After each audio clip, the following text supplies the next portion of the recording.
Good evening. Welcome to In Our Community. My name is Carla Thompson. I'll be your hostess tonight. And my guest is a very special friend of mine. His name is Marc Isaac Potter, and he happens to be the executive producer of this show. Okay.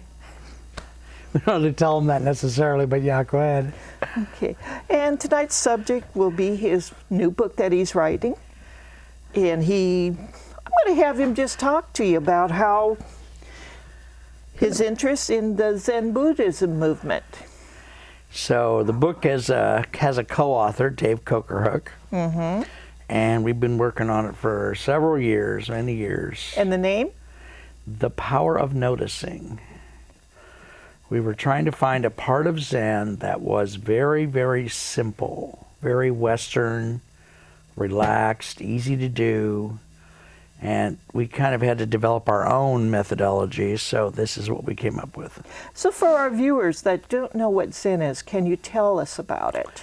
Yes. If I were going to say one thing about Zen that's important, it's the meditation aspect.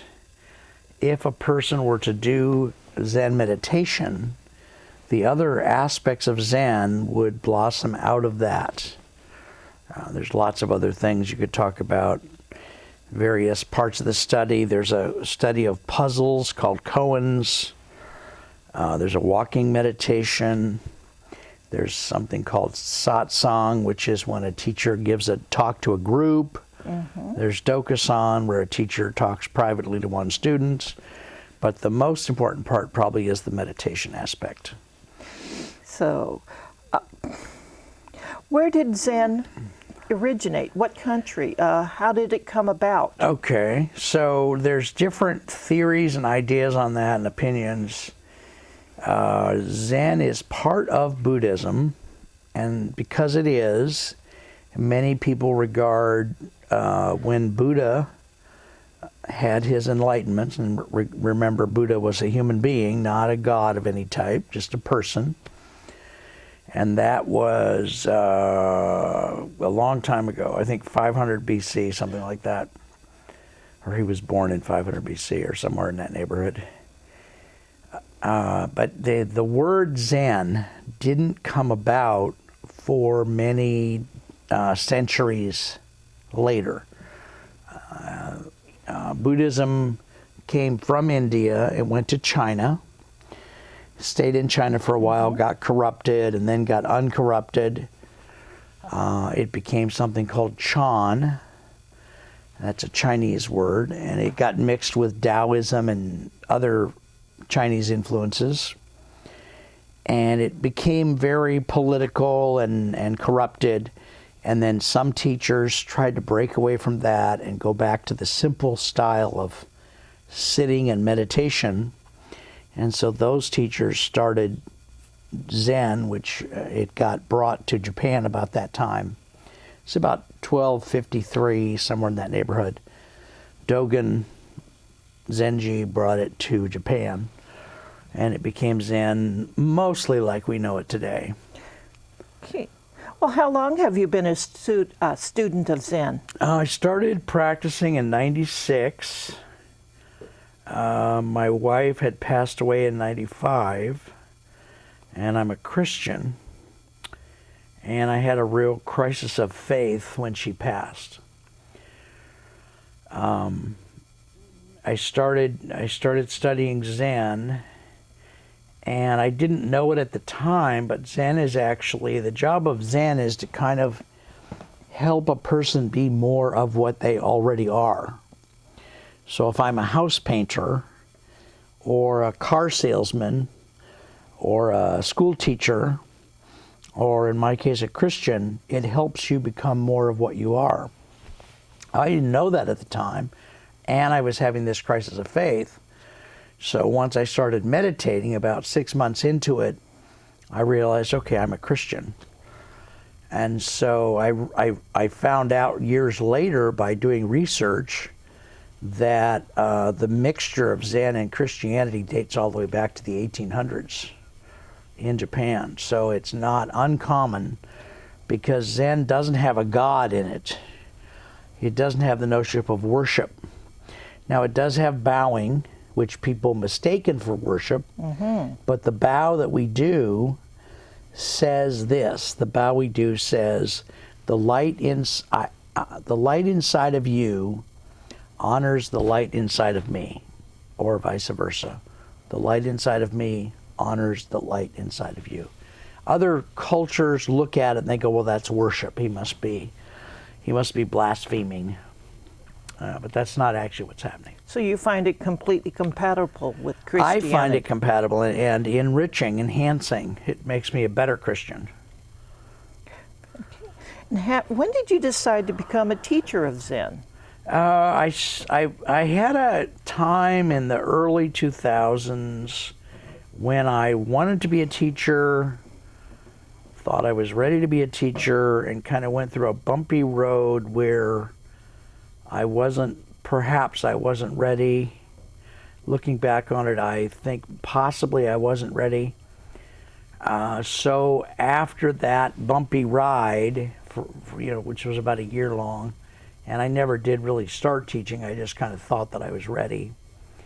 I waited another 6 years and studied more. And then in 2006, I took on one student only. The one-on-one is called Dokusan, and I did that for a while.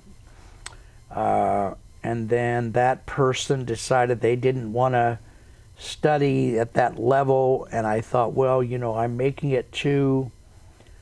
giving them too much of the advanced stuff. We need to do something that's more simple.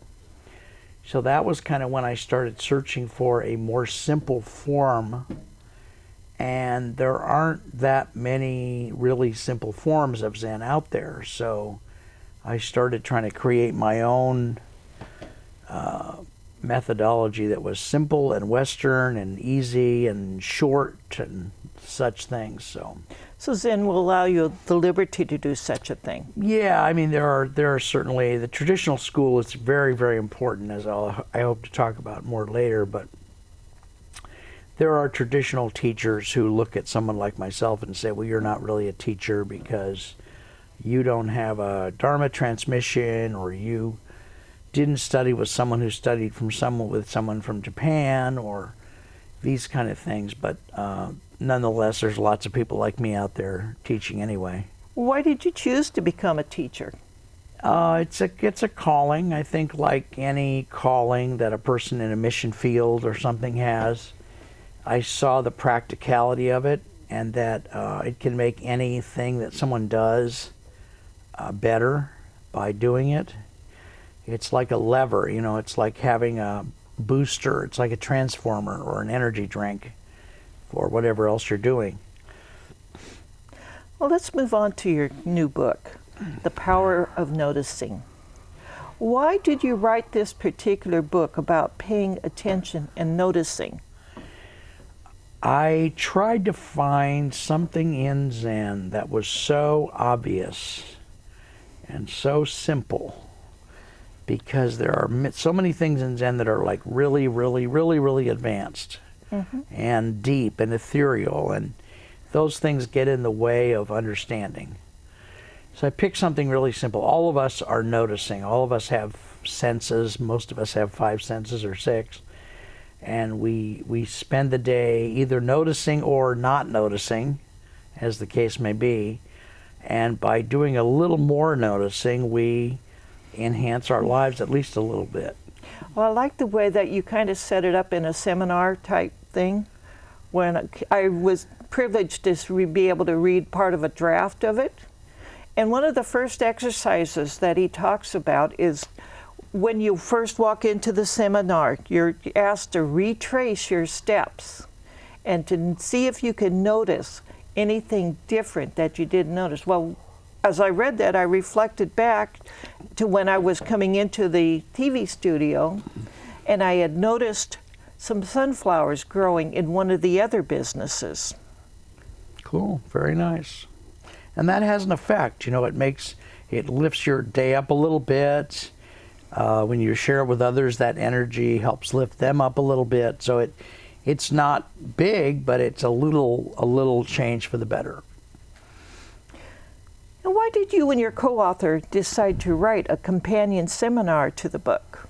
Well, the short version, and I'll say more after I say this, people don't read books. They buy the books. Tony Robbins has a great thing in the beginning of one of his books, I think The Power Within or something, where he says, 1 million people will buy this book.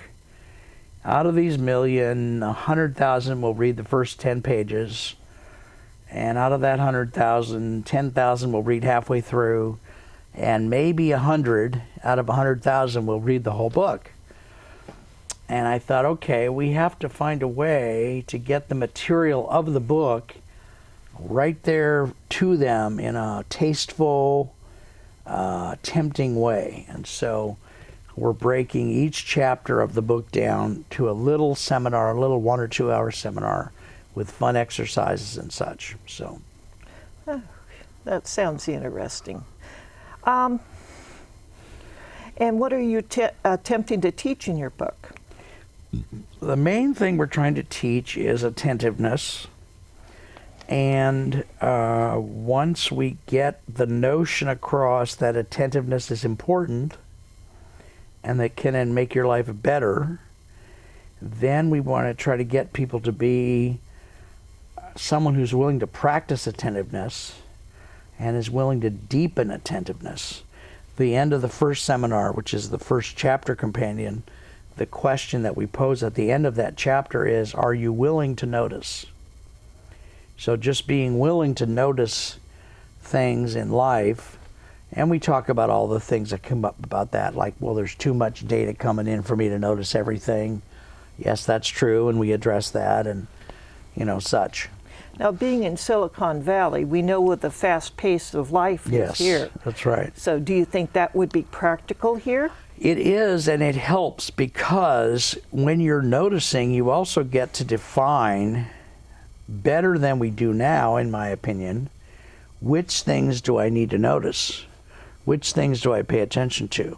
And how to discern the things that are important for your life and your growth.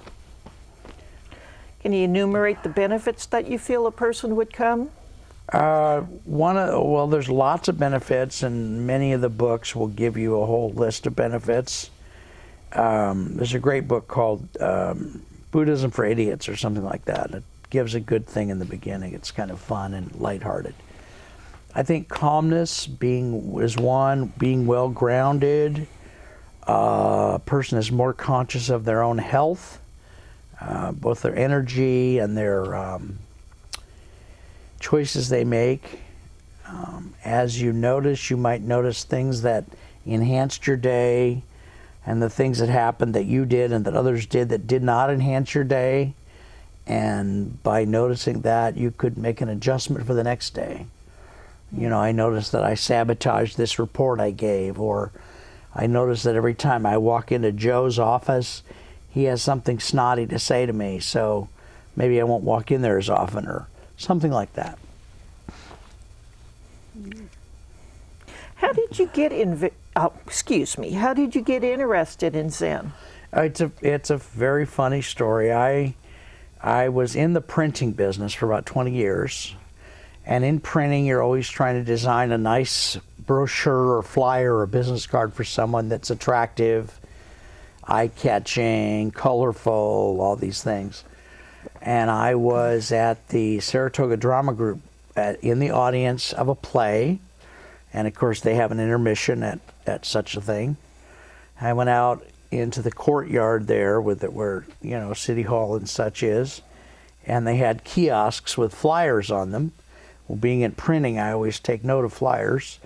And one of the flyers I saw in one of the kiosks was the most deplorable flyer I have ever seen. It was way down at the bottom of the kiosk, so it wasn't eye level. It was black ink on white paper. It was written in script. It was small print. It was single spaced. And it had so many things wrong with it that I said, well, this is interesting. So I actually took it off the kiosk. I also didn't want anybody else to see it. I'm like, I shouldn't be doing this. And I looked at it, and it was about Zen, and I thought, well, I had read a little bit about Zen in the 70s, The Wisdom of Insecurity and books like that by Alan Watts. So I thought I would go and check it out. Okay, and so what happened in the group? Well, it turned out to be a small group. There was just a few of us there in the beginning. This was the very early stages of the work of Adyashanti, who's long since become an international leader in Zen. So I just began studying, and the first 6 months it took off for me really quickly. I think the first 6 months I meditated every day for some reason. I've never done that since, but I noticed so carefully that I noticed the one day after 6 months that I missed. And then, I started being a normal person again with just meditating when I felt like it instead of in such a disciplined way. So, how does a person learn to study Zen? There's a lot of different ways to learn. In the beginning, I would say find a good teacher that you like. I would kind of suggest that in the beginning people study with someone who has a different style than I do, even though I'm saying this stuff is for beginners. There's two pieces really here. One of them is the traditional Eastern style of Zen, which I think is really important, and I think we need to keep it and honor it and practice it. Would you tell the audience about the Eastern Zen? The Eastern Zen is the foundation of Zen. It's been around 2,500 years. It has a lot to do with meditation. It has a lot to do with things being repetitive. So you make your life repetitive so that the mind doesn't have somewhere to focus as much. So you have the same habits each day, especially if you live in a monastery. And of course, most Westerners don't live in a monastery, but to take the most extreme example, if you live in a monastery, you probably have the same duties every day. You're going to have the same meditation. You might even eat the same food every day. And the reason is that it makes the mind start to relax and not find excuses, if you will, to keep you from searching for what we could call as satori or enlightenment. What about Western Zen? Western Zen is kind of the opposite. It's more fun, it's more loud, it's more irreverent. Our class, we try to be very fun and relaxed, and things are very short and easy to do. So they're really the opposites of each other, and somehow they both get to the same place. They do it in much different ways, and I think they're both very important. Okay. How long have you been a student of Zen? Well, it started in '96, so however long that is, do the math. I don't know. Well, that would It's a while. About 30 years? It's been more than 15 minutes. Probably not 30, but 15 maybe or something. How long is that? 96, It's 10 about years? 20 years maybe. 20 yeah, years, yeah. okay. As you can see, I was a math major. Yeah. And when did you decide that you would become a Zen teacher? Well, like I was saying, I did some Dokusan in 2006.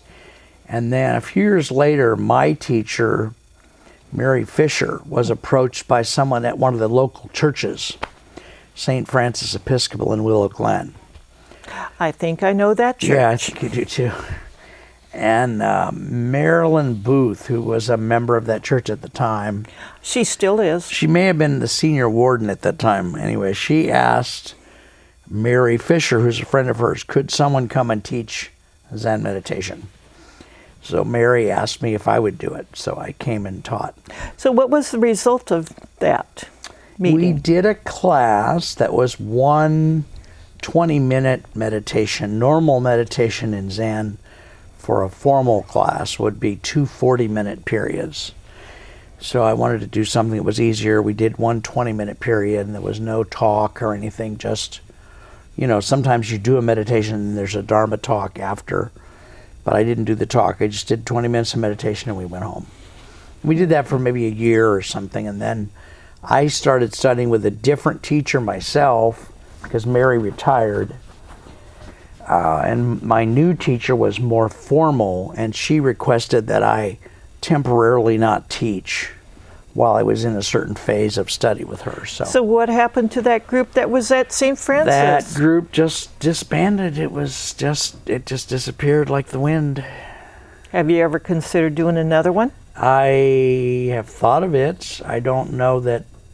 I would like to have something in the universe tell me that it's wanted before I do it. I don't want to just pronounce that it's going to happen and by virtue of that kind of force a set of circumstances to occur. Why did you decide to become a teacher? I feel like it's so beneficial.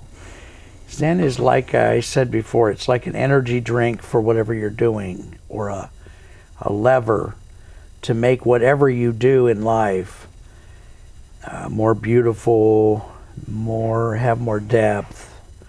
And if I can get that across to people, then people can study with any teacher they want and they'll get the benefits.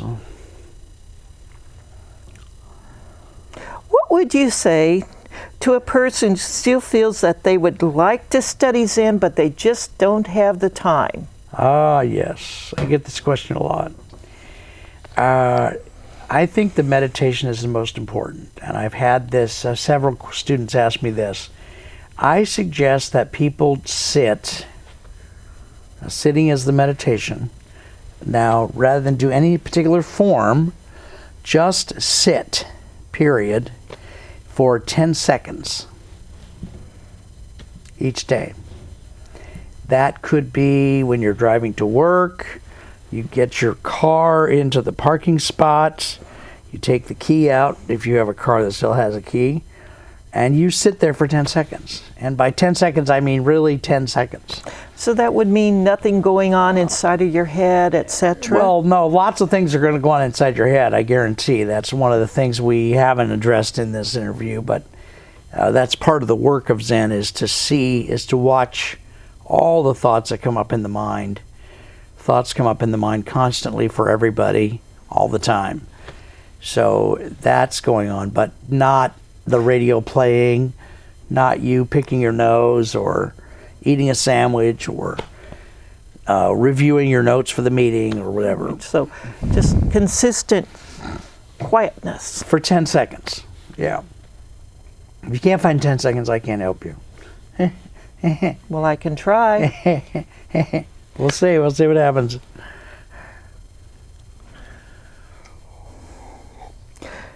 What do you feel? Do you think that your approach is more relaxed, or?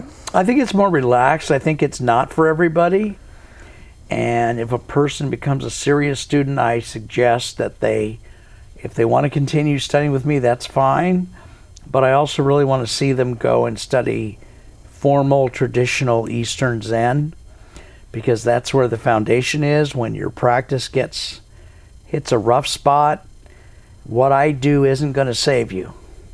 But if you're practicing Eastern Zen long enough, you'll be able to pick yourself up from that and go on. Do you feel like if a person had multiple teachers that they would get benefit more? My opinion is yes, and that's not shared by everyone. But my opinion is yes. 3 or 4 teachers over a decade or so is a good idea, in my opinion.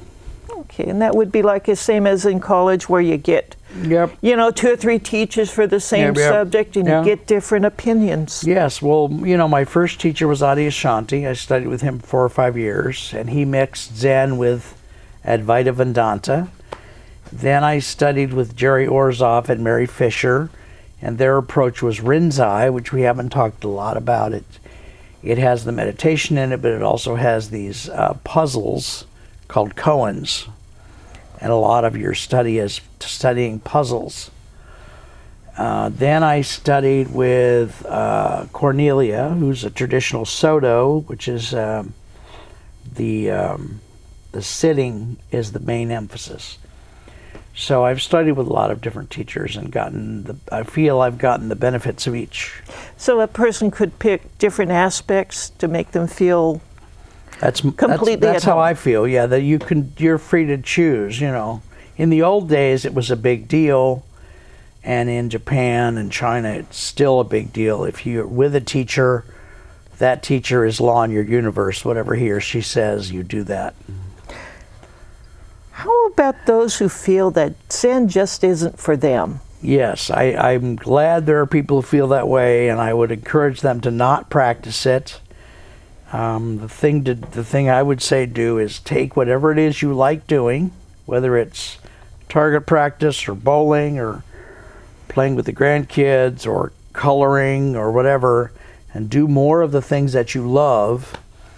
It makes no sense to do something you don't enjoy doing, no matter what it is. And especially Zen, it's too hard of a practice to do it if you don't like it. So there's room for them too. Yep. Lots of exclusions. Right. Do you have any final thoughts for our audience? I would say the Western style is a good place to get droplets of Zen. If you want to try it, if it's something you want to try, pick some event that you see on the calendar in the public. We don't announce where and when we're doing things in here.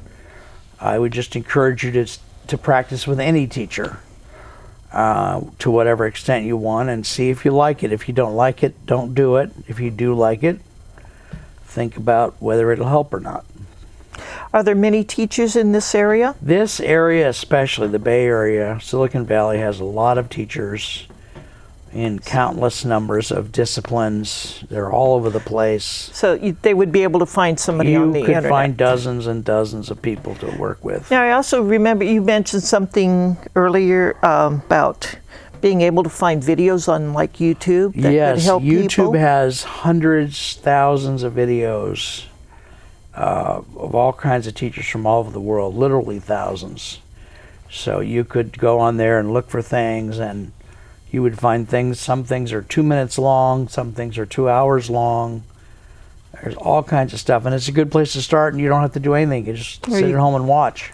Or you could even just sit there and read. Yep, there's lots of books. You know, if you go to I think in the card catalog it's 294 on the shelf in the library. Just go to 294, and it has books on Buddhism and Zen, and just whatever book speaks to you, pick it out and read a few pages. Okay, well, Marc, it's been wonderful talking with you.